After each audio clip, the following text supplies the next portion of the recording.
Justice League Volume 4, la Ligue de Justice d'Amérique, édité par Urban Comics dans la collection DC Renaissance, disponible en librairie, comic shop et sur internet depuis le 13 juin 2014. Ce volume comprend les épisodes 1 à 5 de la série Justice League of America. Je vais revenir juste après sur le pourquoi du comment. Au niveau du scénario, on retrouve Geoff Johns dans les chapitres principaux, tandis que c'est Matt Kindt qui assure l'écriture des backups.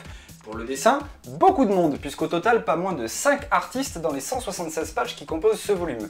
Dans les chapitres principaux, David Finch ouvre le bal et est ensuite relayé par Brett Booth pour les 2 derniers chapitres. Et pour les backups, on retrouve le travail de Scott Clark, Manuel Garcia et Andrés Guinaldo. Au départ, Urban avait prévu de publier cette série dans son propre album, mais suite à l'annonce de son annulation outre-Atlantique et remplacée par Justice League United, l'éditeur a choisi d'intégrer les 5 premiers épisodes dans ce Justice League tome 4. Surprenant?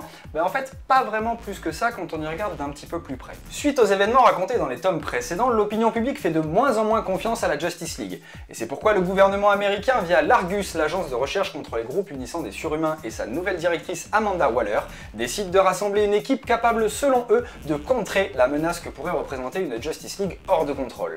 Cette Ligue de Justice d'Amérique, donc chapeautée par Steve Trevor, comprend Hawkman, Vibe, Katana, Stargirl, Martian Manhunter, Catwoman, Green Arrow et enfin le Green Lantern Simon Baz. Chacun de ces personnages est présenté de façon claire et suffisamment détaillée pour que même les moins connus d'entre eux puissent être identifiés par le plus grand nombre. Et du coup, c'est vrai que certains ont une caractérisation qui est quand même réduite à son strict minimum. Catwoman et Martian Manhunter, eux, sont vraiment complètement mis en avant, bien aidés, c'est vrai, il faut l'admettre, par les backups qui leur sont littéralement dédiés. Et pour ma part, même si j'ai trouvé assez inattendu, j'avoue que ce duo improvisé fonctionne plutôt bien et donne lieu à des scènes assez sympas. Côté histoire, et c'est là que le choix éditorial d'Urban devient logique, ce premier arc sur cette ligue fraîchement formée est en fait sur le fond ni plus ni moins qu'une grosse introduction sur les événements à venir dans le tome suivant, Trinity War. Et c'est vrai que j'avoue que du coup j'ai un peu eu cette impression tout au long du récit, et je pense que ce choix de publication confirme cette idée, de lire en fait un grand tie-in à la série Justice League. Ce qui est dommage quand on voit quand même le potentiel de cette équipe et surtout des personnages qui la composent.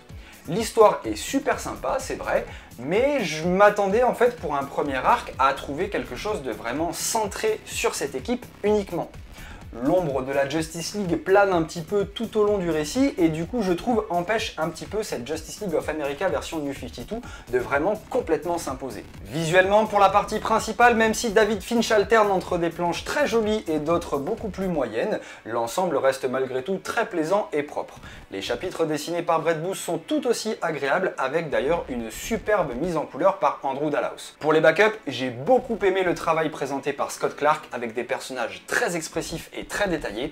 Un petit peu moins, c'est vrai, celui proposé par Andrés Guinaldo et Manuel Garcia, même si, là encore une fois, la colorisation proposée sur le travaux de ces derniers est vraiment super belle et super réussie, et du coup compense beaucoup avec les quelques déceptions visuelles qu'on peut trouver dans les différentes cases. Pour conclure, ce Justice League tome 4 contient une histoire assez sympa qui introduit de nouveaux personnages, de nouveaux vilains, et qui propose aussi une introduction aux événements futurs plutôt réussie dans l'ensemble.